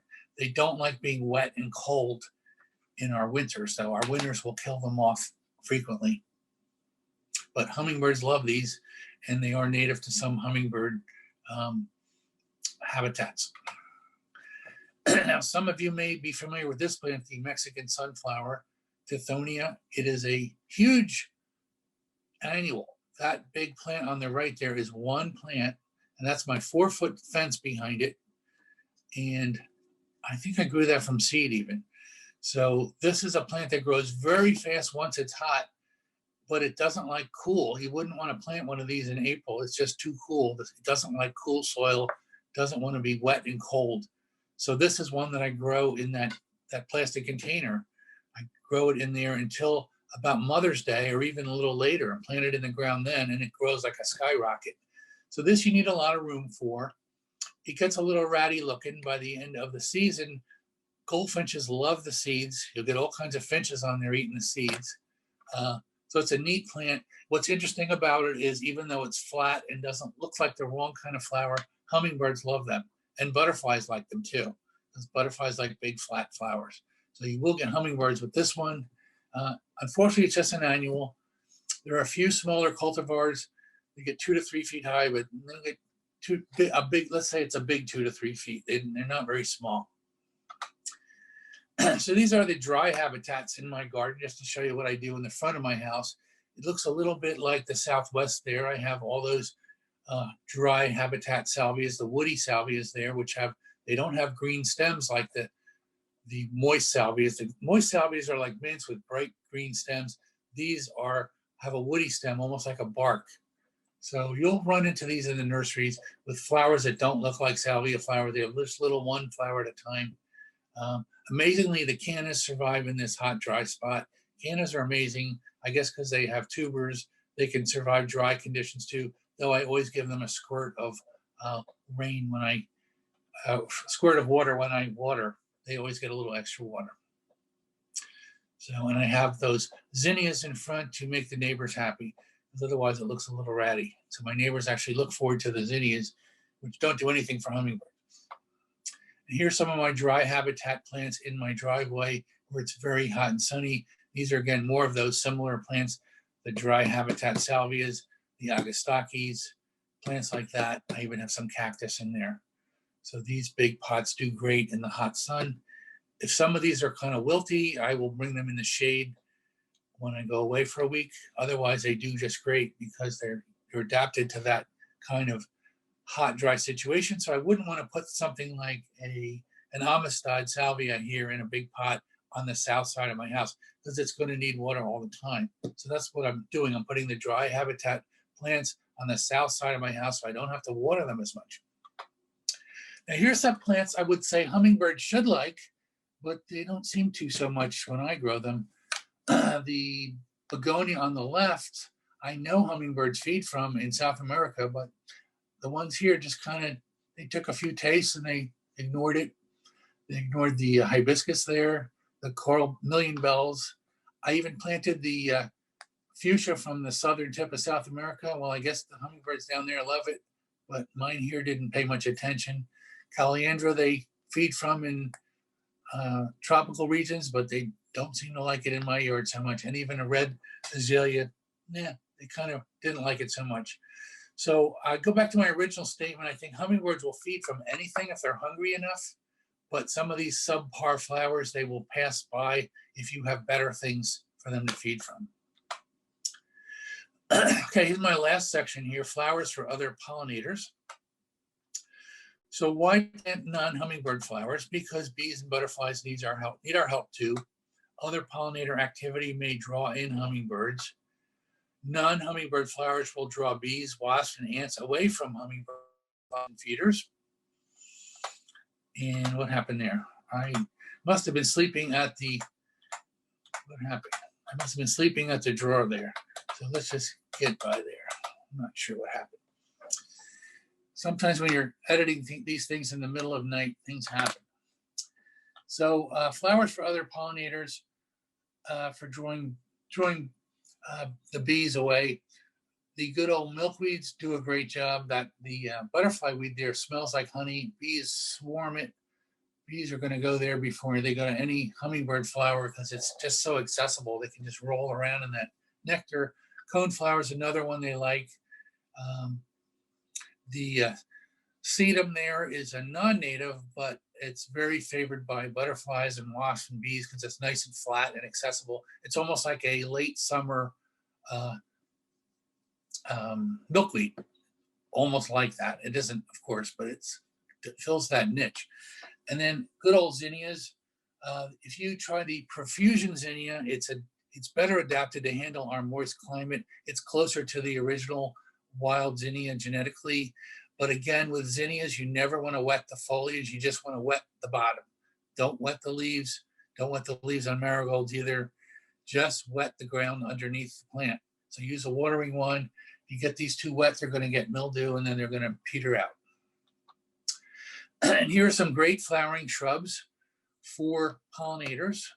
And if you plant these, all of these, you'll have the bees covered all season.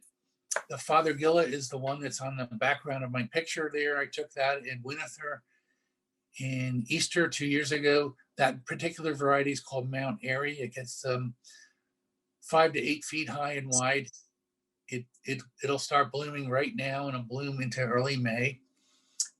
It's a great plant for pollinators, bees, wasps. I don't think it's really a hummingbird plant, but it will draw them away from your hummingbird flowers. After that, Itea virginica blooms, the Virginia sweet spire that blooms in May into June. Another great native plant, just blooms and blooms and blooms. And then for the midsummer, you have the Clethra alnifolia, sweet pepper bush in the upper right corner there. That comes in white or pink. And there are different varieties. They get different sizes. So the original wild plant will get about 6 feet high, but there are dwarf varieties like the one pictured there, which is called Hummingbird, which stays small. I don't know that hummingbirds actually feed from them, but that will really keep your bees busy. So they'll leave your hummingbird stuff alone. And then in the lower right there, Abelia grandiflora. It's not a native, but it's not invasive, and it will just bloom all summer. It has a really long bloom season, May right into October, and it'll keep the bees busy. So I suggest considering planting some of these along with the flowers I just mentioned to keep the bees and wasps busy so they leave your hummingbird stuff alone. Okay, now we're going to move to hummingbird feeders. I'm going to pause a second and get a drink. If anyone needs a drink or something, now's the time. Do we have any questions, or I warn you all out? Yes, we have a couple questions. Okay. One is when you're putting in your pollinator and hummingbird garden and we have the heavy clay soil, do you recommend adding sand? It depends on the plant. One thing I've really used a lot of lately is shredded pine bark mulch or pine soil conditioner. That's one of the best additives for our clay soil. I think there's also another product called Clay Breaker. Mm-hmm. These are products that will lighten up the clay soil we have here and make it more conducive for plants. And, we have a lot of compacted clay soil, especially around homes in Newcastle County, especially northern Newcastle County. If you can lighten up that soil with this Clay Breaker or pine soil conditioner, it'll make it easier for anything to grow. And if you want to grow some of these plants that need well-draining soil, a little sand never hurts either. I would just caution about using only sand and clay because you could end up with a really hard situation. You want to mix in some organic material too, like compost or the pine soil conditioner or the Clay Breaker, which is okay. that will And lighten how it up. about how do hummers migrate? This person would like to know if they do it individually, in small groups, or large groups. I believe they just go individually. They don't actually flock. The only time you'll see a group of hummingbirds is around a food source. So they don't really hang out together. They tend to be more competitive, so they don't flock or anything. They just go south one at a time and take their time. And for a lot of them, their whole life is just constantly moving. Okay, thank you, Ron. Yep. Okay, well, hopefully we've all had a breath and a drink of water. And now we're going to move to hummingbird feeders. Again, I wasn't sure whether to cover this, but I thought, there's a lot of misinformation around about these things, and it's important people do it right. If you're going to do feeders, you want to do it right. That's one of my feeders right there, one of my hummingbirds right at my front window. Having a feeder near your window is really great for pictures, and that's one of the good reasons to have a feeder. But if you're not up for feeding and all the challenges that come with it, just have a garden. You can't lose with a hummingbird garden. Feeders require some work and commitment, and I suggest if you're not going to do it right, don't do a feeder. But let's look at what's involved here. And why are we not going here? Here we go. What we're going to cover here is what to feed hummingbirds, what not to feed hummingbirds, the problems with red food coloring, avoiding insects at feeders. We're going to compare some feeder types, and I'll give you my favorite feeder so you know what I like. But if you have something that works, use what you got. We'll talk about feeder maintenance, feeder placement, and finally, hummingbird hazards and rescue if you have to save a hummingbird. Okay, what to feed hummingbirds? To make artificial nectar for the feeders, you should use 1 part granulated white sugar, plain old white sugar, to 4 parts water. And it should be drinkable water. So it could be tap water, filtered water, spring water. I think even distilled water would be okay because they're getting non-mineral water out of flowers. But if you can drink it, it's good enough. Boiling is optional. Some people insist on boiling. If you are able to drink your water without boiling, you probably don't really need to do boiling. It is helpful to melt the sugar though, but it's not necessary if you can drink the water. It mostly just removes the chlorine from the tap water. When they put the chlorine in there, there's not a lot of other stuff in there to worry about. There are minerals in there, but not a lot of bacteria. Just remember, if you do boil, don't pour boiling solution into a plastic container because it can degrade the plastic. So pour your boiling liquid into glass or metal, let it cool down before you put it in a plastic container. And refrigerate the extra solution. So pretty easy. What not to feed hummingbirds is a much bigger list. So don't use brown, raw, natural turbinado sugar because it contains too much iron for hummingbirds. Part of that brown color comes from iron, and nectar-eating birds have an extremely low tolerance for iron. If you ever are familiar with some pet birds that like nectar, they will have special foods that say low iron because people killed their birds without being careful about the iron. So hummingbirds need low iron, really no iron. We don't want to give them any. The refining process for white sugar removes the iron to safe levels. So actually the refining is good for hummingbirds because it just makes sugar, basic sugar with none of these other ingredients in there. And the iron is what's lethal for hummingbirds. So they don't want any of that brown sugar, raw sugar, natural. Don't give it to them. Honey is a problem too. It contains bacteria that will cause fungus to appear on hummingbirds' mouth parts, their tongue, their beak. Now, hummingbird has natural preservatives, right? It's great for people. But when you take honey and you mix it with water and put it out in the sun for 3 days, you're creating like a biological stew, which is going to be very hazardous for their health. So no honey for hummingbirds. Red food coloring is really unnecessary, and it's probably dangerous to their health. Consider, large amounts of food coloring are not considered healthy for humans. They periodically will ban different food colorings. Sometimes they're made with not nice things like petroleum. But hummingbirds, poor little hummingbirds, consume up to 5 times their body weight a day. That's an awful lot of food coloring going through their tiny little kidneys.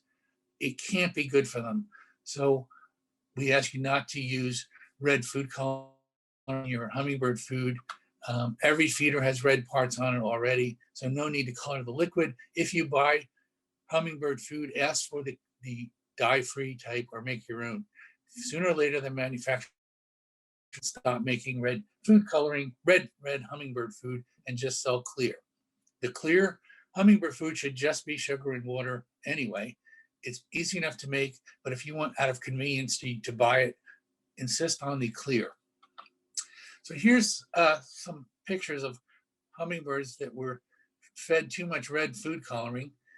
When people ban hummingbirds, they hold them in their hands, they'll frequently urinate, and sometimes the urine is blood red. And sometimes their bodies are stained red from food coloring. This really can't be good for them.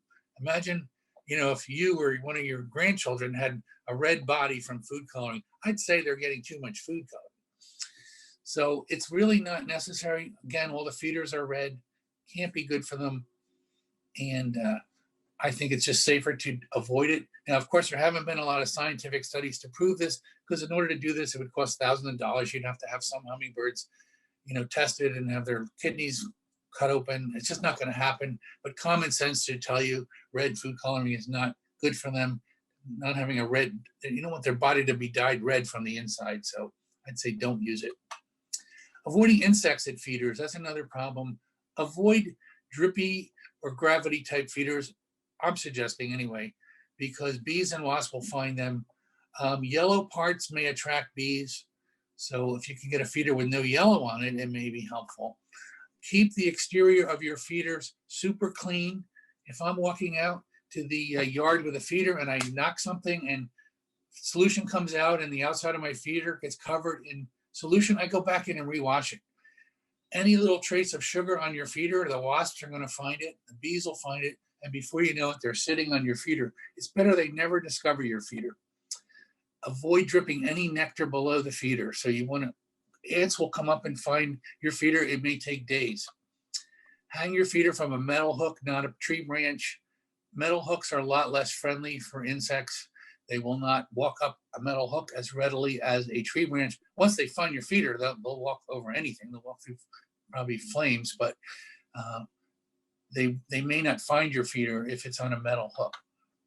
But do not coat your hanger or feeder or your ant moat with pesticides, petroleum jelly, or any oily substance, because any oiling of the feathers basically kills a hummingbird. If your hummingbird gets petroleum jelly on its wings, it will be basically flightless and dead.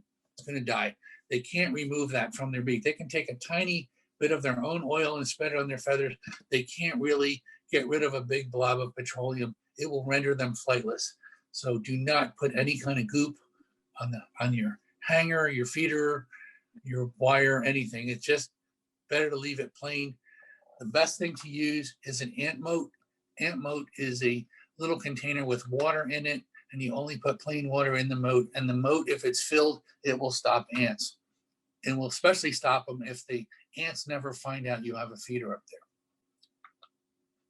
So here's what an ant moat looks like. So you only put plain water in there. You don't put sweet stuff in there. My sister-in-law was not listening when I got her a feeder, and she put sweet stuff in the ant moat. She said, boy, I get all these bees at my feeder. It's like, you weren't listening. Plain water goes in the ant moat. So in the middle there, that picture in the middle is typically what it looks like. You'll have the wire coming down from whatever hanger. You'll have the ant moat there. You'll fill the ant moat with water. The ants can't cross it, so they will not come down to the feeder below there. Some feeders, like the one on the right that I use, have a built-in moat in the middle. So I actually use two moats. I use the one above and I use the one in the feeder. 2 moats are better than 1. 3 moats are better than 2. So moats can be quite effective in stopping ants if they have water in them. So here's how the moat works with the feeder that I use. The feeder that I use, the whole lid pops off in one piece, and you have 2 basins, 2 chambers there. So you put the plain water in the inner one, and you put your sugar water in the outer one. Just wanted to show you what that looks like. This also illustrates why I like this feeder, because you can wipe it out with a paper towel. You get right in there where the stuff is. You don't have to use a brush. It's right in there. One paper towel sweep, and your feeder is clean. So, and then you put your stuff in there and replace the lid. I like to put the lid on after I put the sweet stuff in the outer part. Then I pour the water in the middle. And notice there's little ports in the middle there. There's 3 of them that will let out overflowing water. So if the water gets too high in the middle, it will flow out the bottom, so it won't wash into the holes. And other birds think the moats are for them. Of course, anybody that's used a moat, you know, you get other little birds coming there to drink the water in the middle. They're just getting plain water, of course, because that's all you put in the moat. Now let's look at some feeders I don't like. This is the old gravity feeder that looked like a hamster bottle. The problem with this one is they drip. So the wind blows and stuff falls out onto the ground. You get drip, drip, drip, drip, drip. So sooner or later, a bee or a wasp will discover that dripping, and ants will find it. Ants will take, all day. They'll figure out how to get up there to that. They're really good at it. They'll walk, to the tree and come down the tree. They'll find your feeder. So it's always best if they never find your feeder in the first place.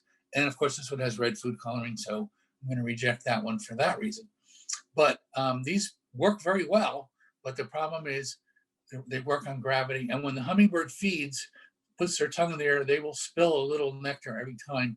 It'll get on the ground or get on that little flower thing on the outside. It's going to drip. You're going to have problems. Here is the giant hummingbird feeder you see in some of these videos. There's nothing wrong with this except that it's way too much capacity for us. Your hummingbird solution will turn to God knows what long before the hummingbirds finish that big amount of solution. We never have that many hummers here to go through, a quart of solution like that before you need to throw it out because it's dirty. So if you live in California or Arizona, they're great. You get so many hummingbirds there, they will actually drink all that in a day or two. Here, they're just not practical. And here's one with yellow ports.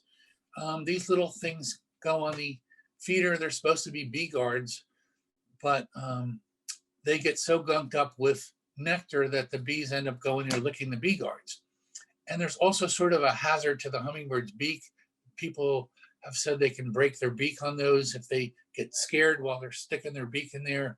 So it's probably not the safest design. And I think it was a reasonable, good try to keep the bees out, but I think there are better designs out there than this. This, and again, is a gravity feeder. So as this plastic deteriorates, it'll start leaking where the glass meets the plastic, and you're going to have bees gathering there. I should have taken some pictures of some bad feeders where I've seen where a zillion bees on them because they kind of got old. So here's the feeder that I like. You don't have to get this feeder if you have one that works. I like this one because it's so simple. It's really just 3 parts. It's that metal rod that you screw into the base, and the top. So the whole top comes off and you can see the inside like we showed you earlier. There's an inner and outer chamber, inner chamber for water, outer chamber for nectar. What I like about these is it's easy to put in a very small amount of nectar. I just put a ½ inch in there because you want to be throwing this nectar out every few days because it goes bad. So it's very easy to clean, has the built-in ant moat, has a perch on it, so they sit there. There are all kinds of copies of this. The original one was the Humzinger, but let's see, Wild Birds Unlimited have their own version of this. There's other copies other groups are making. Even you can go to Walmart and they've got a cheap version of this. They're all good if they have just these really 2 working parts, a top and a bottom. The other thing is they can't leak. It cannot leak because the hummingbird has to put his beak way down there. So the top tends to stay pretty clean. And if the top is clean, you don't have a problem with bees. Now, I won't say I never had a bee on one of these, but not so often. Pretty much all summer, some summers I never get a bee hanging out on top there. They never figure it out. There's no yellow, nothing to draw a bee in there. If I spill nectar on there, though, when I come out of the house, I might get some bees and wasps. Let's look at feeder maintenance next. So this sugar water goes bad pretty quickly when it's out in the air. Feeders need to be dumped and refilled really every 2 to 3 days, especially in summer. If you look in your feeder after 3 days, you're going to see little funky things floating around in there. You really need to dump it and refill it. That's where it starts to go bad. I had a neighbor here that had this feeder. She had it out all summer, and she said, I don't know why I don't get any hummingbirds. And I said, well, how often do you change it? So she didn't even know she had to change it. So you do have to change it. So my solution to this, put just a tiny amount of nectar in there. And that's why I like my version of the feeder has you can see the dish from underneath. You can see that if you go underneath the feeder, you can see there's hardly any nectar in there or it's gone. And mostly here in Delaware, they don't really finish at all anyway, not in 3 days. So you can rinse the feeder between filling and refilling. Again, if your feeder is easy to clean, that makes all that much easier. You want to remove all black mold. If you see any black mold, you want to get rid of it. Much easier in a feeder where you can just put your hand in there with a paper towel than one that's a bottle, of course. You want to use Q-tips to clean the feeder ports, the holes in the feeder where they feed from, so they don't pick up black mold when they're sticking their beak in there. And you want to, again, avoid any nectar on the outside of the feeder. The bees and wasps will find it. Feeder placement. Hummingbirds will fight over feeders, as we know. Best to provide more than one feeder, and it's best to visually separate the feeders to reduce competition and fighting. Now, I know when you see the hummingbirds out west, you see 5 million of them in a row, all feeding together. Well, that's where you get so many of them, they can't really fight over the feeders. They're just constantly barking at each other, but they give up and they feed together. We don't get that here. We get 2 or 3 hummingbirds and they will fight and chase each other all over the yard. Kind of amusing, but it means one of them never gets food. So I would suggest having, if you have more than one feeder, separate them visually on different sides of the house or something so they can't see each other. And they're going to be happier the higher up the feeder is and above the garden flowers. Remember, hummingbirds have a lot of predators. Big spiders will even eat them. Praying mantises eat them. They don't want to be low. And other things can even eat them, which I'll show you in a minute. Don't worry. But they're safer and happier higher up. So if you can hang your feeder up high, it's better. And you'll have less trouble with ants if you don't have flower branches touching the feeder pole. I've noticed when a branch from my flower touches the flowers around the feeder pole, touch the pole, the ants go, oh, I wonder what's up here. And they'll climb up the pole. If I don't have any vegetation touching the pole, they don't seem to go up as much. So make your garden hummer safe. Another thing to worry about. They do have a bunch of predators. Large spiders, end of year, those big orb spiders can kill a hummingbird. Praying mantises, especially the Asian praying mantis, the non-native one, is big enough to catch and kill a hummingbird. I'm not going to show you any of those pictures. Some birds will eat hummingbirds. Roadrunners eat hummingbirds out west. They'll wait right next to a feeder and snatch them. And cats and dogs, large frogs even. It's best to place your feeders out in the open so the hummingbirds feel safe. They can go in and out, feed. They can see anything around them. They're not going to less danger about being caught. And if you can't maintain a feeder good, I say don't use one, because there is some commitment to keeping it clean with clean solution and keeping it safe. Just have a hummingbird garden if you don't want to do all the work. Of course, tons of work in hummingbird garden, but you don't have to worry, stay up at night worrying, did you clean your feeder? So here's the praying mantis. I'm not going to show you any pictures of praying mantises eating hummingbirds, but we do have basically 2 kinds of praying mantises around here. We have the native Carolina one, which is pretty small, maybe 4 inches long. And then we have these giant Asian ones that can eat a hummingbird. Also, watch out for giant orb spiders. That's those big, pretty spiders that have the giant webs in the end of summer. I hate to admit it, I feel for the hummingbirds. So when I see those big spiders, I catch them and move them. I move them to somebody else's yard, take them for a ride. I don't kill them, but I get rid of them. Because if they're right next to my feeder, I don't want to be responsible. And move them away from, so move these predators away from your feeders and flowers. If you're drawing the hummingbirds in with your flowers and feeders, it's only fair to move these predators away. They're taking advantage of what you did. Now, here's the worst day of my life when I pulled this from my dog's mouth. She was walking around and I'm like, uh-oh, I hope that isn't what I think it is. So I hope she found it dead. Who knows? But she licked her lips right afterwards. So I don't know. Doesn't look good. But the same day, I rescued another hummer from my shed. So I saved the hummer the day that maybe my dog killed one. So don't underestimate your dogs and cats. Can happen. Hummingbird rescue. If you ever find an orphaned or injured hummingbird, they need to go right to a licensed wildlife rehabilitator.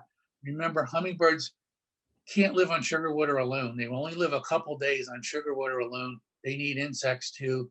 So they have a complex diet. We can't provide that for them in captivity very well. So give up any idea of holding onto the hummingbird for very long. You got to bring it to a rehabber. And our local wildlife rehabilitator in northern Delaware, at least, is Tri-State Bird Rescue. I think they will go in southern Delaware too. And I gave you a link in your handout for rehabbers all over the country. So you can look up where you live and find a rehabber. So feeding review here. Hummingbird feeders are widely available. The Humzinger design, which is sold locally at Wild Birds Unlimited and elsewhere on the internet, is my favorite. Your copies are okay, as long as they're the same simple design. Now, if you have a feeder you love and it works well for you and you keep it clean, keep it, it's fine. It's just I'm usually asked, what do I recommend? Hummingbird nectar should be white granulated sugar, 1 part sugar, 4 parts water, and nothing else. The commercial foods are probably okay. Just buy the clear version without the red food coloring. And if they don't have it, ask for it. So now you know, we only have 1 breeding hummingbird in Delaware. It's the ruby-throated. We have a bunch of native wildflowers that attract them very well if you plant those special ones I mentioned. We can extend our hummingbird garden season with non-native flowers. And clean feeders with fresh nectar are the requirement to attract hummingbirds. The cleaner your feeder and the fresher your nectar, the better you're going to do. And preventing insects from finding your feeder is better than dealing with them later on. So do everything you can to keep your wasps and bees from finding that feeder. And of course, no red food coloring, buy clear or make your own. Okay, that's it. Do we have any questions? Yes, we do, Ron. I have a question here. Is it time to put the feeders up now, or should we wait a while? It's entirely up to you. There are some hummingbirds already here. Just be aware when you put them out early, the hummingbirds frequently will stay maybe a day at most, and then they'll move on. It's really up to you, though. The nice thing about hummingbirds is they're used to feeders just food being there temporarily. So if you put the feeder up, you take it down, it's fine. They'll be fine. The only time I think it's important to leave the feeder is if you think you have a nesting female. But now's fine. And I put mine up April 5th, 25th usually, because that's when I start seeing them. Another question about the feeders: should you place them in sun or shade?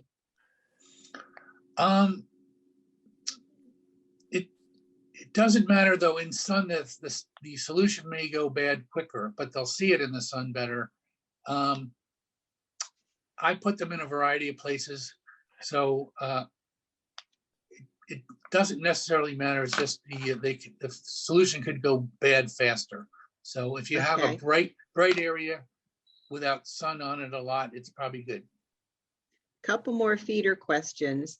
Do you clean the hummingbird feeders with bleach? I do not, because I use that very simple design that you only need a paper towel to clean. I don't need bleach because I can access the whole thing with a Kleenex. Those ones that have bottles, you can use bleach as long as you rinse it out carefully. Just be aware that bleach will age your plastic and make it brittle. If you use too much bleach on plastic, it'll break. Okay. Yeah. And what do you do when you travel with your feeders?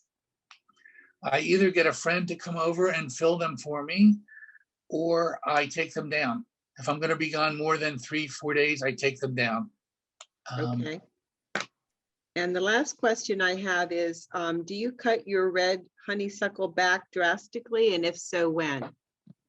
Now would be a good time to cut it back.